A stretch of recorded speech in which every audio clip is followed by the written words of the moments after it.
Welcome to Yellow Tunnel. My name is Mark Harpel. I'm CEO and founder of Yellow Tunnel. And today I'd like to go over current market conditions and discuss macroeconomic conditions, look at the major indexes, and to see what the key support resistance, what to expect short term, what to expect medium and long term in terms of trend. We'll discuss earnings season. NVDA, right? That's really the most popular topic on the internet, is where NVDA is going and where the AI stocks are going. So we're going to talk about that. Risk factors, right? Middle East, war in Middle East, potential escalation, elections, right? And then potential, resurgence of inflation, right? That's kind of starting to percolate through the news again after the better than expected unemployment data and a little bit worse than expected CPI and PPI data. For those of you who are new, welcome. If this is your first live event, do me a favor, type in first. Always want to welcome new subscribers. Appreciate you guys being here. This is my brief bio. Was Executive Vice President, Head of Technology of Options Express from its inception to 2007. The main difference between Yellow Tunnel, maybe some of the other services, is that we have a team of financial engineers that are building models. They have a background in economics, PhDs in physics, and really good about looking at the latest advances in AI and applying them to financial engineering, finding signals, building models. And then not only do we build these signals and models, actually trade them in the live trading room. So that's important. Disclosures are very important. I'm going to go to specific trade ideas, and so disclosures are important. Trading stock and options involve risk, not suitable for everyone. If this is your first time, please look at the disclosures, visit the link. If this is your first time you see this disclosure, to understand the risk associated with trading stock and options, and you can always pause the screen if you need more time to read the disclosures. I'll give you a second to look it over. Let's see. Louis, all right, welcome. All right, before we jump into trading psychology, let's talk about current market conditions. So I'm looking at the profit accelerator. Let's look at the profit accelerator.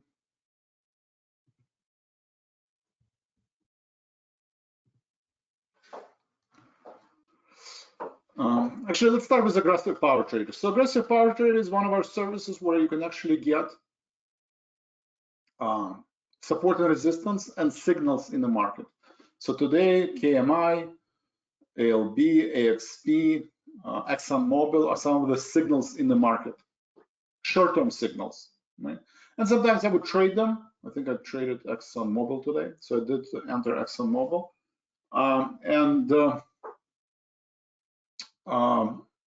You can also see my position. You can enter a phone number and see all of my trades. So these are short-term signals. We provide you specific entry point, exit point. You can watch the recordings, live trading room recordings, where I would actually trade these signals. They're here.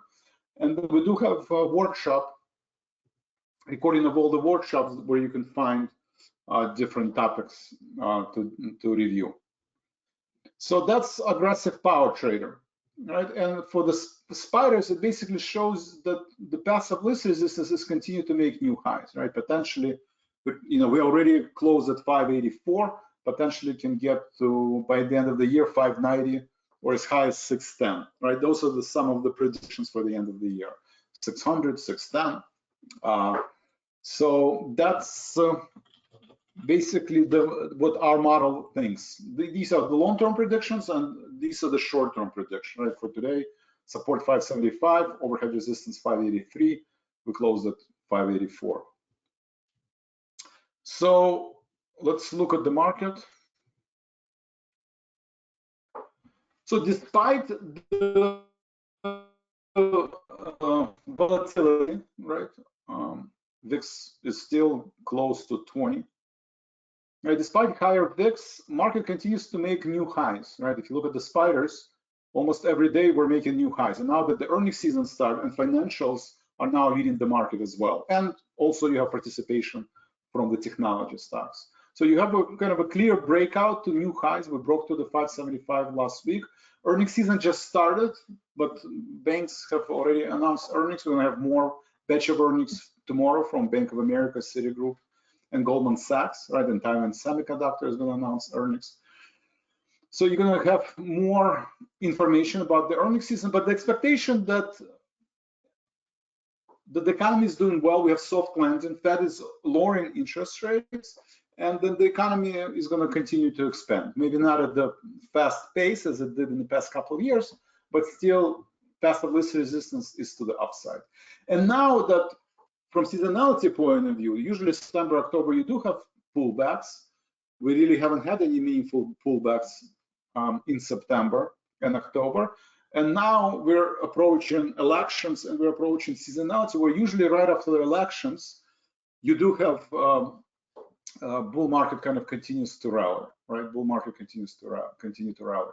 So that would be, so there are a lot of kind of support for this broad-based rally and for the long-term trend to continue going higher for the market, right? And this is kind of our prediction for the next 1 and 2 and 3 months.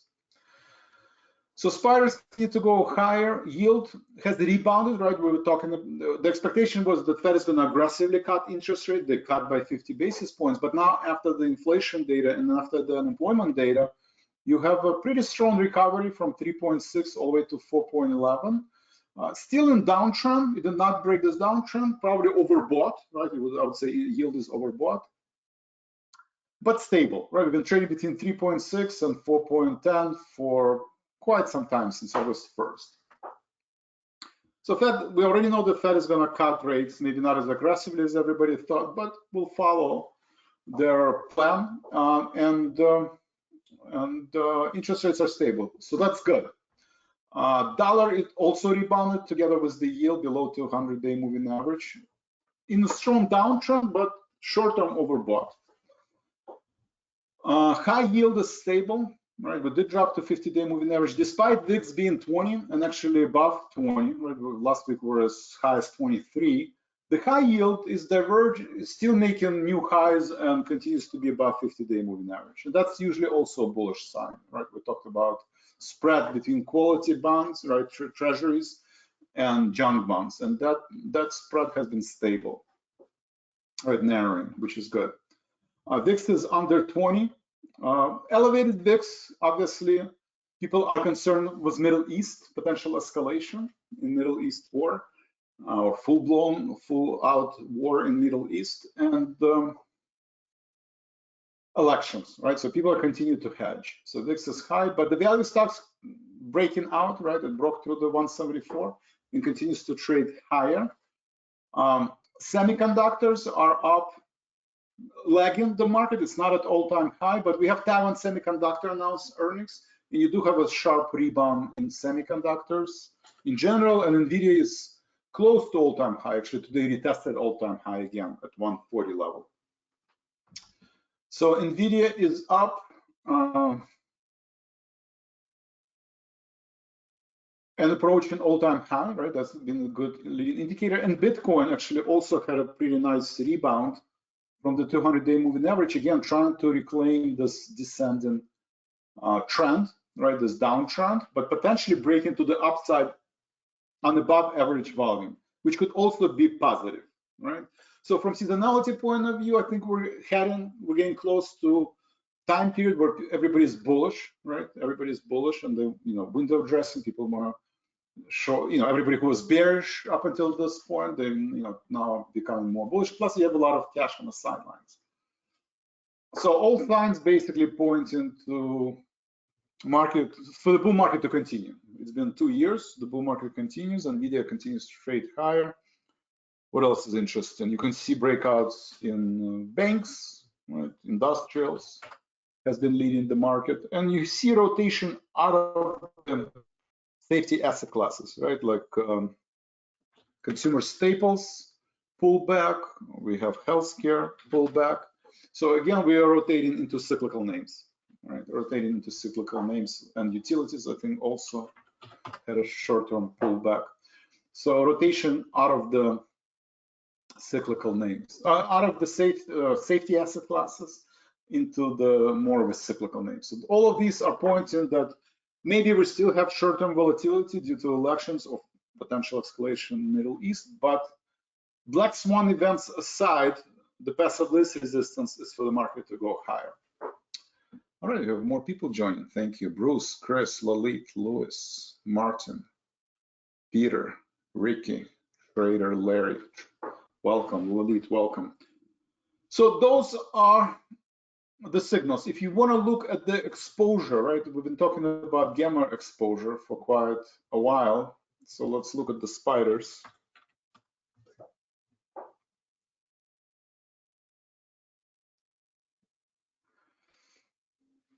You can see we're right at 585. This is where the position has been, right? It used to be 580. We had a pretty large open interest at 580, still there, and 575. And it took a while to break through this banner. But now that we have a breakout, 580, we basically broke through the 580, and now next level is 590, right? So this is where people are start selling calls at 590. You still don't have a lot of positioning, right? October expiration is this Friday, right? And there's really not much positioning, less than $2 billion worth of spiders position, which is a very low number. A lot of bears have been mentioning that. Me alone, also, I was concerned that there's very little positioning, but there just hasn't been a trigger for the market to pull back. But that situation still persists, right? So open interest where people buying and selling open contracts, puts and calls, this is an important level. So next level is 590, is an overhead resistance in terms of position. So if we go back to spiders, right, we need to kind of start thinking about, well, we're already middle of October, right? Earnings season started. So where are we going, right? On one hand, you can see aggressive power traders calling by end of the year 610, right? So one scenario, we are at 610, right? Maybe we'll pull back to elections, right? But then still continue to go higher, right? So one scenario, going into elections, going into the end of the year, 610, right? By the end of the year. The other scenario, earnings season is not as strong, or there's a full-blown war in the Middle East, and this was a false breakout, right? This is a very important support level, and at least at least go back to 550, maybe 540 level, right? So scenario one, we're trading here. Scenario number two, we're trading in this range between 580 and 540. And scenario three, maybe there's some. Well, I would say this is three, right? Scenario three, we break through the 200-day moving average. Scenario two, we trade between the current level and 540. So those are the three scenarios.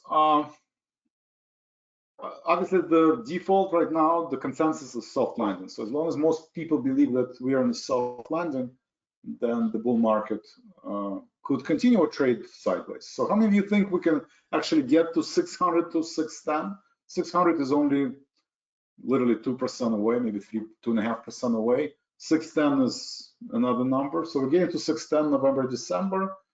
This is a false scenario number two. This is a false breakout, and we drop below the breakout level, right? Maybe stay at 50-day moving average, maybe get to 200-day moving average. And the scenario number three, inflation comes back, let's say, right? We have another hot CPI, PPI data, maybe unemployment rate ticks up again, right? And then we have scenario number three.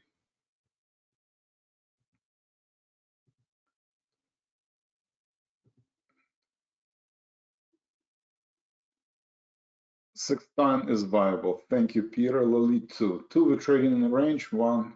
All right, Peter, Lalit, thank you. I'll talk. Yeah, we'll review commodities: copper, uranium, and lithium. Yeah, we'll talk about that.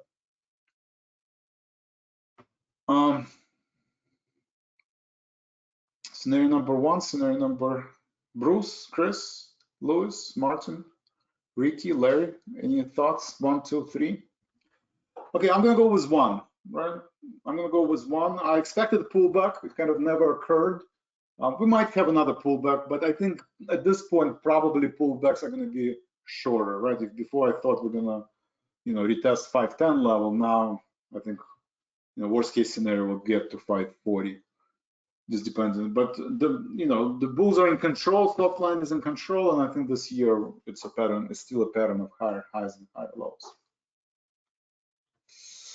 So that's so the question was commodities, right? A lot of the commodities play has been driven lately, at least recently, by China, right? With this idea of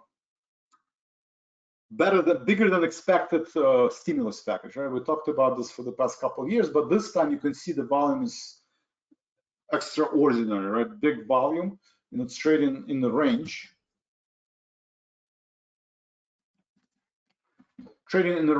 So, and that drove the prices of copper, right? If you look at the FCX, right? The question was an FCX, same thing, rally, now consolidating.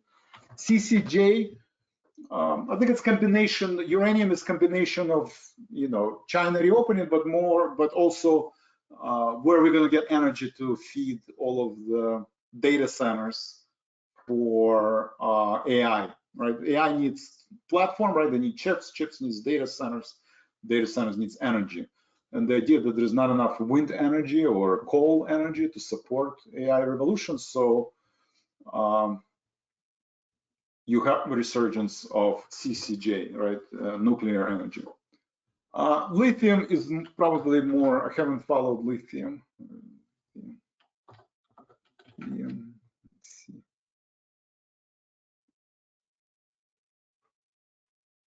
There are lithium ETF, lithium futures. How about that?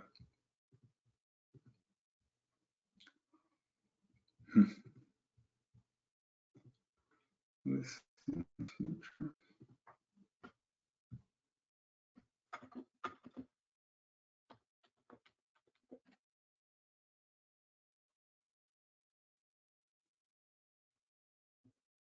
Global lithium battery pack. Okay.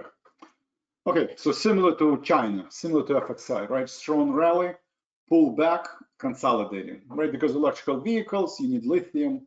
Lithium, China reopening, they're biggest, largest producer and probably of electrical cars, so they need lithium.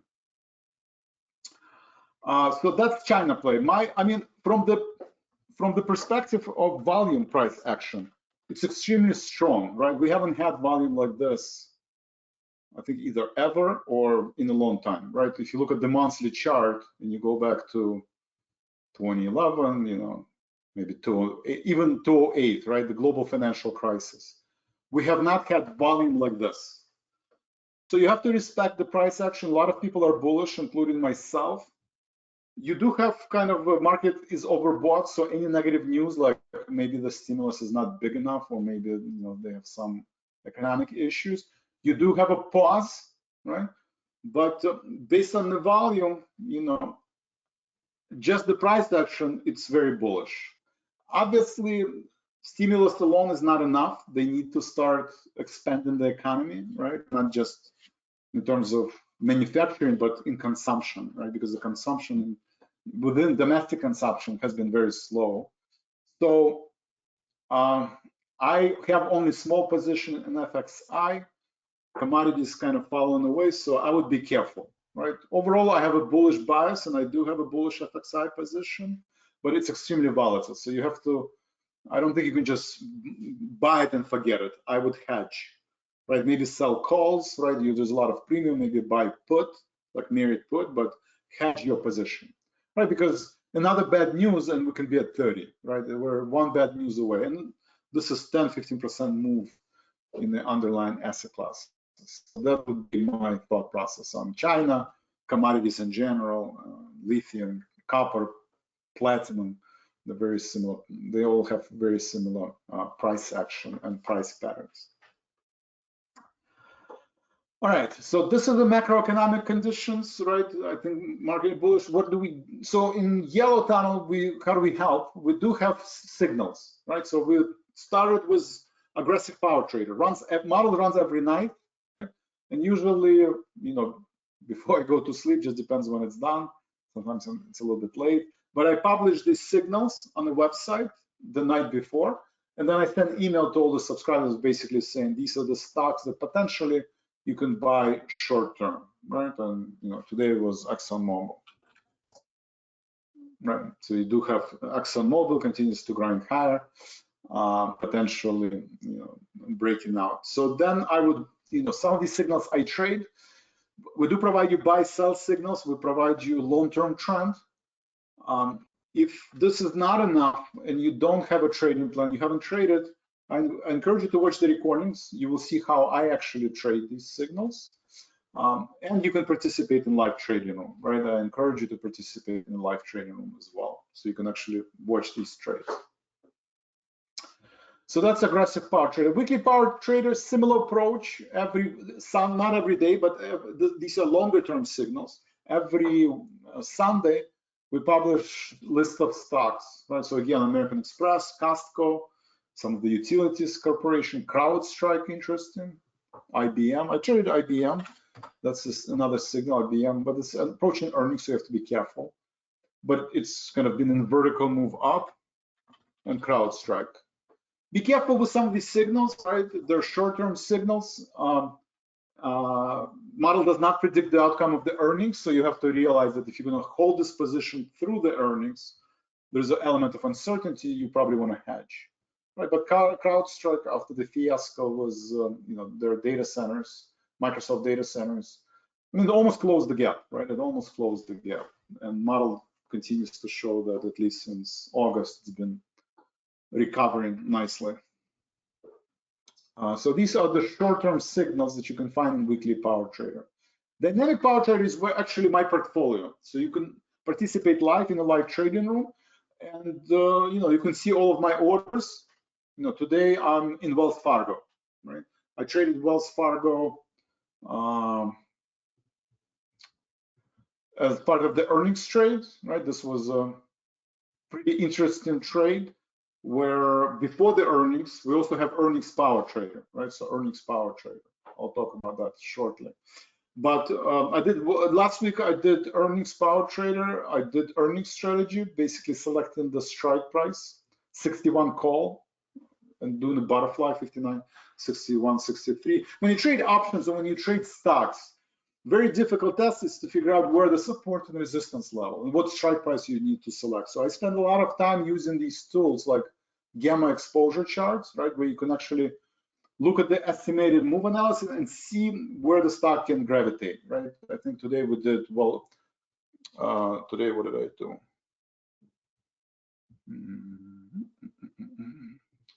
I think it's Bank of America. Give me 1 second. I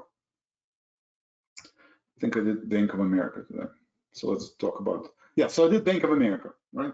Same thing, 43.5, 44.5, 45.5 calls, butterfly, that I'm risking 12 cents, right? And I sold the credit spread, so I'm basically risking, well, on the call spread, I'm risking 12 cents. On the credit put spread, if it does get to 37.5, then potentially I'm risking $2, right? If it drops, if the Bank of America, unlike its peers, has bad earnings, right? They can deliver, and it drops below these, gets to almost 200-day moving average, 37.5. So if it gets to 200-day moving average, right, bad earnings, then this would be a losing trade. But assuming Bank of America earnings is similar to JP Morgan and Wells Fargo, then I'm subsidizing my call spreads with selling a put spread. But then which strike price do I select, right? That's difficult. Like how far can Bank of America continue to go? So this is where, again, this gamma exposure basically showing you, well, what are the other people doing, right? Which strike price do people select, right? And based on the estimated move, one standard deviation move, 3%, right? So based on October data, you can see expected move is 3%. That's one standard deviation. Two standard deviation, right? One standard deviation is 42, will go to 43. Two standard deviation, it's 45. So people are trading 45 strike rather aggressively, right? Outside of at the money option, this is probably one of the highest demand for the strikes, which happen to be all-time high.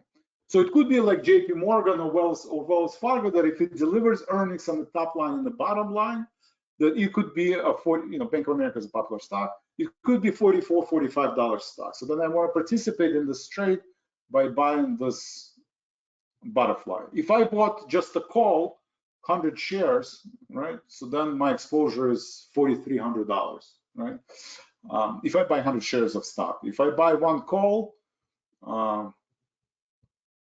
doesn't show the price, but you know, then I would pay a lot more than 12 cents, right? Maybe probably 40 cents or 50 cents, right? I would have to pay maybe 1% to 1.5% of the underlying stock. So this allows me to spend maybe 20 basis points of the underlying stock and still participate in the trade, still invest 100 shares, so $4,300.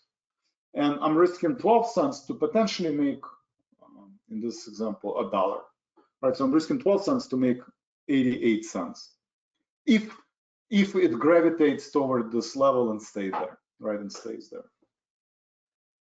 So that's earnings power trader, right? And you know, we're in the middle of the earnings, so there's Citigroup, Copper, then FCX, Johnson & Johnson, Morgan Stanley, Procter & Gamble, all announcing earnings this week.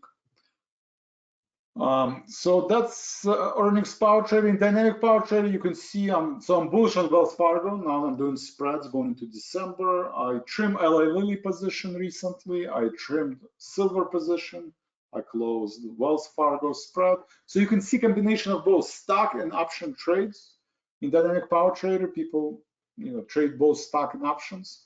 Obviously, you know, if I'm buying a stock like silver, some people sell credit put spread. So you still get signals, but you know, you might have a different strategy. But this is the current portfolio, orders, position. Again, you can enter your phone number, you can watch the recordings, you can see a history every week, what the portfolio looks like. And you can use AI analysis to basically type in any symbol and, you know, look what our model predicts for the trend analysis and key support resistance, right? These numbers get updated, you know, every day. Any questions on a dynamic power trader and earnings power trader? Right, we have more people joining. Enrique, welcome. Dinesh, Chris, thank you for joining. Any questions for everybody who just joined? We have a lot more people joining. I'm not sure at what point some of you joined, but I'll be more than happy to repeat or summarize what I covered. Okay, so we went through aggressive, right? These are paid services: aggressive power trader, weekly power trader, dynamic power trader, earnings, right? So these are the models. I trade some of these signals.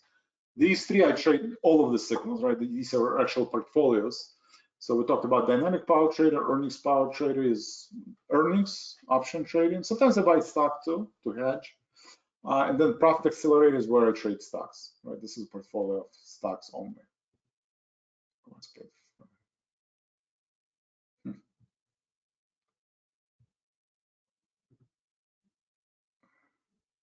Okay, probably the same. All right, so that's a profit accelerator. Any questions?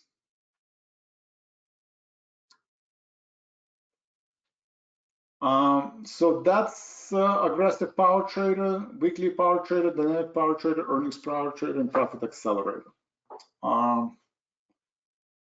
We do have live trading room recordings. So if you want to see how I trade these signals, I encourage you to visit here. You also can, you know, as I mentioned, we added some of the webinars we recorded on TradeSpoon site, right? So you see a strategy roundtable on TradeSpoon site, active investor workshop on TradeSpoon site. So you can review those recordings. And then every Friday, every Sunday, we have a blog, so a published blog. You can look at these blog. And then every Wednesday, I create a short video, right? I create a short video to see what I think about the market, what the next move analysis, and other important topics. Any questions? Especially for those of you, Leah, especially for those of you who joined a little bit later.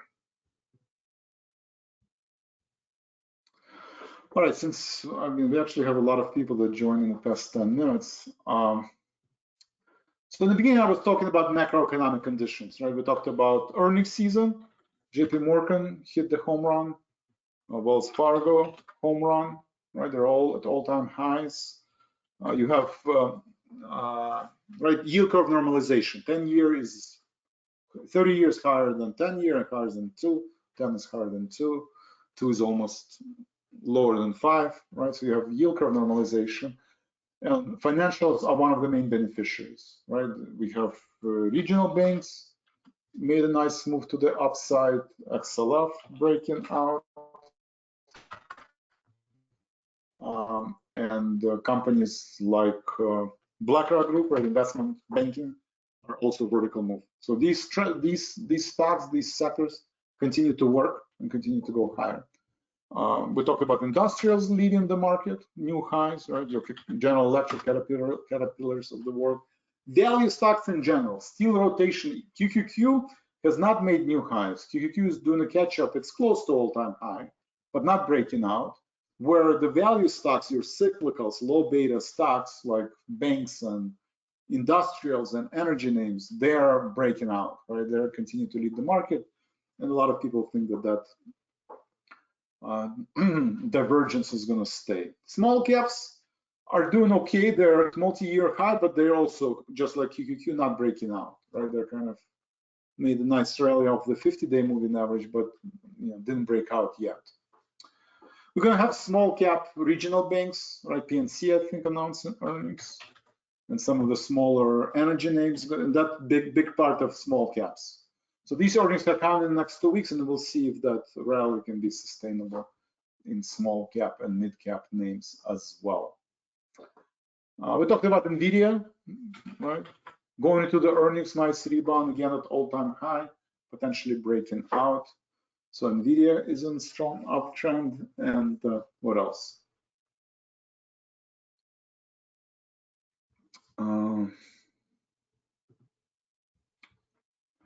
What else did we talk about? Bitcoin, right? We talked about Bitcoin, nice rally, right? If you're a Bitcoin enthusiast, it looks like it wants to break out, right? And Bitcoin has been underperforming all sectors, and usually it's a good proxy for risk taking. So I think if Bitcoin breaks out on this above average volume, that could have more add bullishness to the market. Crude oil has been bearish, right, despite geopolitical risks. We talked about China, we talked about copper, talked about silver, also close to all-time high, small caps. What else did we talk about? Yield curve normalization, yield, right? Yield, very strong rebound, 10-year yield, very strong rebound in dollar. I think it's stable, but potentially there's still there's some noise percolating about inflation after the unemployment data and CPI and PPI data. This is one of the reasons the interest rate jump and the dollar jump. I don't think it's sustainable, at least not yet. I don't think, doesn't see any signs that. I think it's overdone and probably will pull back as well. I talked about other commodities as well. All right, so usually the commodities that I watch is copper. We talked about FCX. Right, thank you, Peter. We talked about FCX following the China trade. Right, commodities, biggest consumer of commodities and also producer of commodities, China, right? And China chart pattern and copper chart pattern, and we talked about lithium chart pattern. They looked very similar, right? They look very similar. And China's story can continue. Obviously, it pulled back after, not as strong of a stimulus package, but I think this is a healthy pullback, and it looks like it's consolidating. So I still think there is another leg up in China and commodities name in general, whether it's copper or lithium. We talked about CCJ, right? The uranium and nuclear energy. So these are all strong chart patterns. Thank you, Peter. We talked about signals, earnings. What else? All right. We do have the premise of Yale Tunnel is trading psychology. So under trading discipline, there are a lot of videos you can find on, different strategies like call spreads, but also trading psychology. So I encourage you to review and on some of these videos, right? And same thing on the blog, right? If you go to the blog, we have a lot of different topics that we discussed in that you can also review, along with trading psychology. All right, any questions?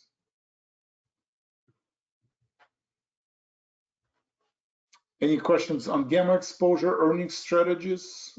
So any Bank of America, we'll see if Bank of America can move, but that's the trade. If you guys, some of you are in the trading, so we'll see if Bank of America is similar to Wells Fargo and JP Morgan, and if it actually can gravitate toward this 45 strike tomorrow. Well, till Friday, right? Today is Monday, so till Friday. All right, if there are no other questions, I'm really happy that a lot of you were able to make it, and then some of you came in late. Any questions?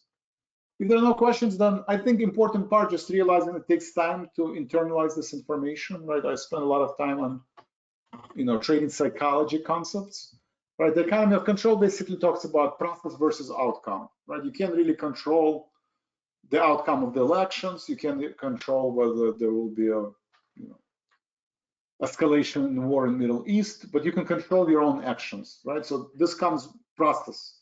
Process means trading plan. You need to have a trading plan. You have to trade the trading plan. You have to define the rules, keep a journal, right? Document all your trades, and have a checklist, right? In life, if you've ever been in our live trading, we might talk about this at length, right? How to build a trading plan, how to do risk management, right? When you talk about concepts, trading psychology, positive, negative visualization, right? Usually you just look at the target gain. You never think about stop losses, but you need to document your stop losses before you get into a trade. So you have a clearly defined plan of execution. The goal is to avoid emotional decision. The only way to do it if you can control the size of your positions and risk, right?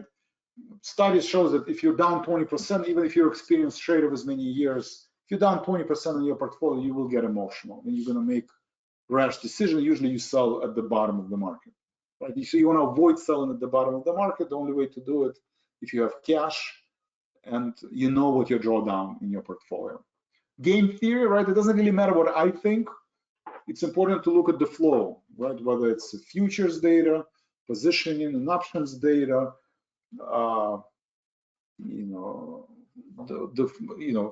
flow of in the bond market, but you want to know how other people are positioned, right, and what other people think. So game theory is important. It's all about compounding investment, right? Treat it as a business. You want to have goals, right? Week over week, months over months, quarter over quarter, year over year goals that you can follow, and practice internalizing these concepts, right? Just because I tell you to keep a trading plan or keep a trading journal, that doesn't mean you will do it or one day is enough, right? It takes time, practice. But internalization of these concepts are very important. And then you can see, different concepts I cover in the live trading room, part of the trading plan, risk management, don't have more than, most important is risk management, right? Have a finite number of position and maximum exposure per position. If you're new to trading, I encourage you to start with 4 position and not risk more than 2.5% account value, 2.5% of account value per position, right? If you start trading. Any other questions?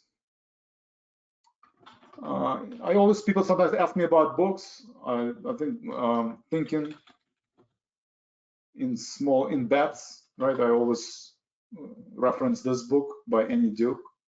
I encourage you to read it. Talks about probability, it talks about emotions, trading plan. Great book, right? It talks about poker, but